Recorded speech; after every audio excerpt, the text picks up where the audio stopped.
салом бинандаҳои азизи озодӣ, меҳмони имрӯзи барномаи мо ҳастанд Мануэл Микаллер, сафири нави Иёлоти Муттаҳидаи Амрико дар Тоҷикистон. ҷаноби сафир, хуш омадед ва аз таъини шумо ба мақоми сафир чанд муддат мегузарад? Нахуст бигӯед ки корро аз чӣ шурӯъ кардед? Ассалому алайкум. Пеш аз ҳама ман мехостам гӯям ҳазор раҳмат ба шумо ва Радиои Озодӣ барои кори шумо. And greetings to all of your listeners and viewers. Since arriving back to Tajikistan, аз замони баргаштан ба Тоҷикистон дар моҳи феврали соли ҷорӣ, ман вақти худро барои шиносоӣ бо кишвари бузурги шумо сарф кардам. бо мақомоти давлатӣ, намояндагони воситаҳои ахбори омма, ҷомеаи шаҳрвандӣ, иштирокчиёни барномаҳои мо, шабакаи хатмкардагони барномаҳо мулоқот кардам. зеро аслан ҳама он чизе ки мо дар ин ҷо якҷоя амалӣ кардани ҳастем ба риштаҳои пайванди байни одамон вобаста аст ки мо умед дорем онҳоро бунёд мекунем. ман вақти зиёдеро дар ин ҷо дар Душанбе гузаронидам ва бо тоҷикон мулоқот кардам. инчунин имкон пайдо кардам ки дар саросари кишвар ба шимол, ба суғд ва инчунин ба Панҷ сафар кунам ва умедворам ки сафарҳои худро дар саросари ин кишвар барои мулоқот ва вохӯриҳо бо мардуми тоҷик идома медиҳам. My travels across this country to engage with and meet with the Tajik people. бисёр хуб. Иёлоти Муттаҳидаи Амрико ҷойгоҳи Тоҷикистонро дар сиёсати хориҷии худ чӣ гуна матраҳ мекунад? Consistent focus of our partnership. ҳамкории қавии Иёлоти Муттаҳидаи Амрико бо Тоҷикистон таърихи 30 сола дорад. Амрико яке аз нахустин кишварҳое буд ки истиқлолияти Тоҷикистонро эътироф кард ва сафорати худро дар ин ҷо кушод. таваҷҷӯҳи пайвастаи шарикии мо ва сиёсати Иёлоти Муттаҳидаи Амрико дар Тоҷикистон аз дастгирии соҳибихтиёрӣ, тамомияти арзӣ ва истиқлолияти кишвари шумо иборат буд. аз ин рӯ мо бо ҳукумати Тоҷикистон ва мардуми тоҷик дар рӯи ҳадафҳои муштараки худ оид ба эҷоди ояндаи беҳтар, баланд бардоштани имкониятҳо ва интихоби иқтисодӣ дар соҳаҳои гуногун кор мекунем. муносибатҳои мо васеъ шуда истодаанд. мақсади ман ин аст ки роҳҳои мин баъд ҳам мустаҳкам намудани дӯстӣ ва шарикии моро пайдо кунам.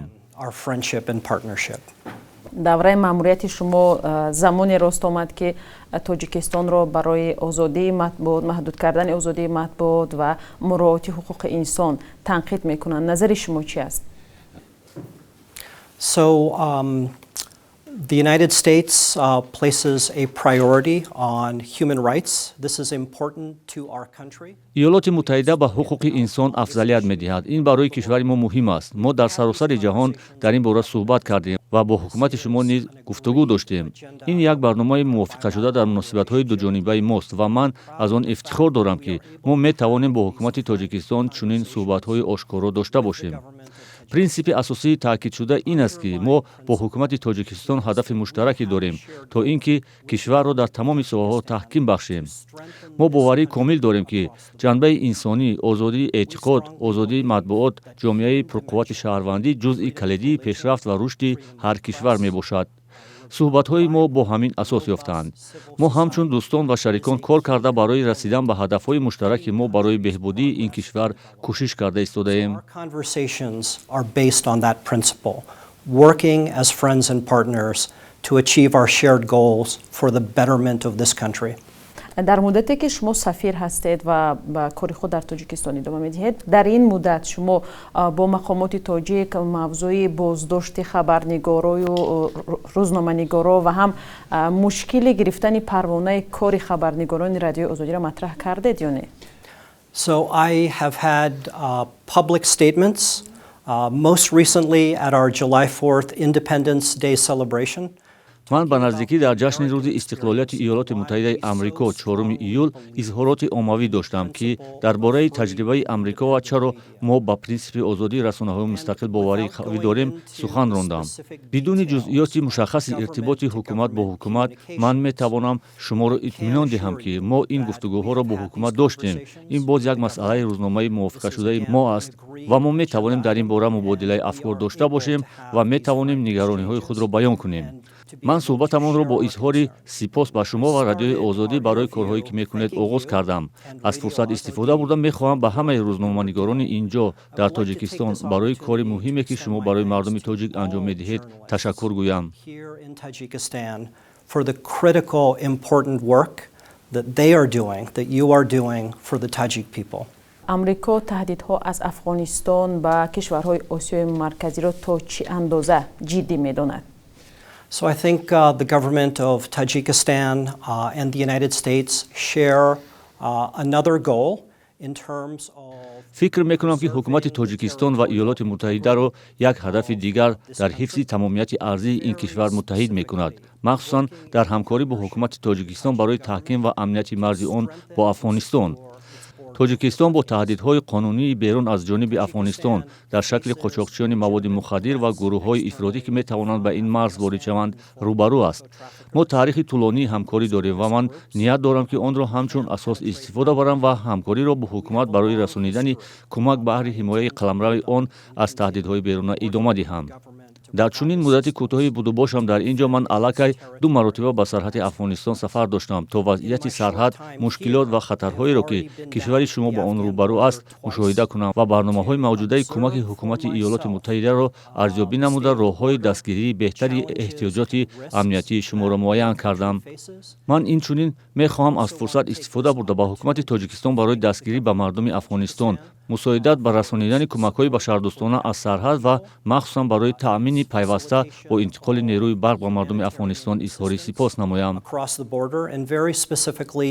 Its continued provision of needed electricity supplies to the Afghan people. خب آیا آمریکا قبول کردن مهاجران کاری از کشورهای آسیای مرکزی از جمله از تاجیکستان رو دارد؟ نیتی قبول کردن مهاجران کاری در نظر دارم، چون اخیراً بعضی کشورهای اروپایی از آمادگی خود برای پذیرش مهاجران کاری خبر داده بودند. So the fundamental approach that we have had here is again looking at ways we can support باری دیگر قید میکنم که روش بنیادی که ما در اینجا داریم این چطور ما میتوانیم از صاحب اختیاری و استقلالیت تاجیکستان پشتیبانی کنیم. یکی از پرینسیپ هایی که با این جهت های به هم علاقمند داخل دارند صاحب اختیاری اقتصادی میباشد، یعنی به مردم تاجیک انتخاب و امکانات علاوه‌ای دادن. ما برنامه‌های گوناگون مبادله برای تاجیکان داریم که اساساً با تحصیلات و تکمیل اختصاص نگرانیده شده‌اند. یکی از هدف‌های من دریافت راه‌های توسعه این برنامه‌هاست که به تاجیکان امکانات زیادتر دهند تا فرهنگ آمریکایی را تجربه کنند و از سیستم تعلیمی آمریکا بهره برند. من امکانات بزرگی داشتم با ختم کردگان برنامه‌های ما که در تاجیکستان هستند تجربه آمریکایی خود را استفاده می‌برند، در بنیاد جامعه‌های خود و در بهبودی این کشور کمک می‌کنند و این چیزی است که من از آن خیلی افتخار می‌کنم و می‌خواهم بیشتر از آن ببینم و من می‌خواهم سلام و تشکر شخصی خود را با ختم کردگان برنامه‌های ما برای روحیه نوآوری، اختیاری و همه کارهایی که برای جامعه‌های خود و تاجیکستان با استفاده از تجربه آمریکایی‌شان می‌کنند بیان کنم. تشکر زیاد به شما. And everything that they are doing for their communities and for Tajikistan using their American experience. Thank you very much. اخیراً بعضی از شهروندان زیاد هم گویا می شود از کشورهای گوناگون از جمله از تاجیکستان هم خود را از طریق مرز مکزیک به امریکا می رسونند. به نظر شما این مسیر تا کجا قانونی است و درست است؟ شما به اونهایی که میخوان از این مسیر به امریکا روند چی مشورت میدهید؟ So I'm not familiar with the specifics of every case and every situation. من با مشخصات هر یک حالت و هر وضعیتی که شما توصیف میکنید آشنا نیستم، اما من دو اندیشه دارم که آن را با تماشابینان شما بیان میکنم. یکی مهم است که ما سرحد همدیگر و قانونهای یکدیگر را احترام کنیم. من تاجیکان را تاکید میکنم که با طریق قانونی وارد ایالات متحده شوند. ایالات متحده مثل تاجیکستان قانونهای روادید و طلبات ورود به دولت را دارد که ما از مردم خواهش میکنیم آنها را احترام کنند. شعبه کنسولی ما در اینجا در سفارت ایالات متحده آمریکا دارای معلومات‌های آنلاینی است و میتواند با سوال‌ها درباره روند درخواست روادید غیر مهاجرتی ایالات متحده آمریکا و طلبات ورود جواب دهد. پیام دوم من این است که ما سفر را با مسئولیت و به خطر انجام دهیم و شهروندان خود را زیر خطر نگذاریم. In a responsible and safe manner, and that we not put our citizens at risk. تشکر. از سال جاری اگر خطا نکنم دادن ویزا به برندگان آزمون کارت سبز аз душанбе сурат мегирад ва бигӯед ки дар ин муддат чӣ теъдод одамон чунин виза дарёфт карданд ва онҳо бештар кадом қишри ҷомеа ҳастанд? So I am very proud of the fact that we began immigrant visa processing here in our embassy in Dushanbe.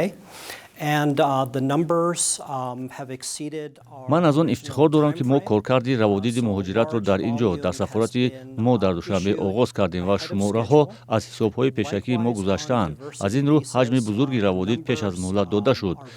ҳамчунин нисбати раводиди дивӣ рақамҳои имсол хеле хубанд. нисбати рақамҳои мушаххас мо боз ба шумо бармегардем. ман мехоҳам боварӣ ҳосил кунам ки мо ба тамошобинони шумо маълумоти дақиқ ва муосирро мубодила мекунем. аммо боз такрор мекунам ки рақамҳои мо аз ҳисоботи соли гузашта ва интизориҳои худи мо дар бораи муҳлати нашри раводидҳо зиёдтар аст. коркарди раводиди муҳоҷиратӣ дар ин ҷо дар Душанбе намунаи комили он чизест ки мо дар ин равобит бо Тоҷикистон талош дорем, яъне пешниҳодҳои хизматрасонии беҳтар ва имконоти бештар барои дӯстони тоҷикии мо.